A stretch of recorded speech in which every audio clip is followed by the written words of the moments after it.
A modern mega cruise ship operates like a small, floating city. These vessels house 5,000 people and provide everything from water parks and ice skating rinks to 3 meals a day, all while moving across the open ocean. Unlike a real municipality, every square foot of this structure is a calculated corporate space designed to maximize the revenue generated by each passenger. Operating at this scale presents a unique economic challenge. We need to look at whether these massive resorts function as reliable cash generators or whether they are high-stakes financial liabilities. Entering this industry requires immense capital. Constructing a single modern megaship costs between $1 billion and $1.5 billion. Because few companies have that much cash on hand, cruise lines finance these ships through massive amounts of corporate debt. This means that before the first ticket is ever sold, a new ship is already hundreds of millions of dollars in the red. The owners are immediately under pressure to begin paying back those loans. This raises a central economic question. How can a company pay back a billion-dollar loan when their tickets are priced for the average consumer? It's a common assumption that cruise lines generate their profit at the point of sale, when a passenger buys their cabin ticket. This chart compares ticket revenue to daily expenses.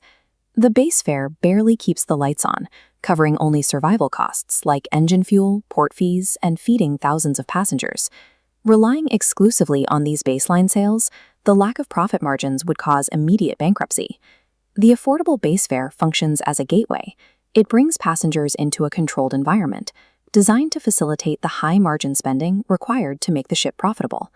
Once the ship sets sail, passengers are physically isolated from mainland alternatives. This isolation drives the industry's true economic engine, onboard spending. This is where the actual profit is generated.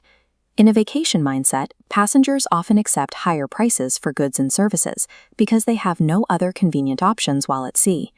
$12 cocktails, premium Wi-Fi packages, expensive spa treatments, and unregulated casinos all carry massive profit margins. This secondary revenue stream is what allows the cruise line to actively pay down the billion-dollar debt incurred during the ship's construction. By isolating thousands of people on board, cruise lines have turned vacationing into an efficient system for capturing discretionary spending.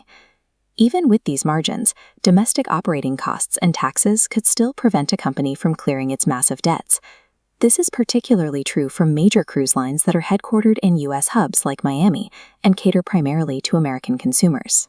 To manage costs, companies use a flag of convenience. Registering ships in foreign nations like Panama bypasses home country regulations. This allows hiring international crews for a fraction of the cost and lets these companies pay almost zero U.S. federal corporate income tax.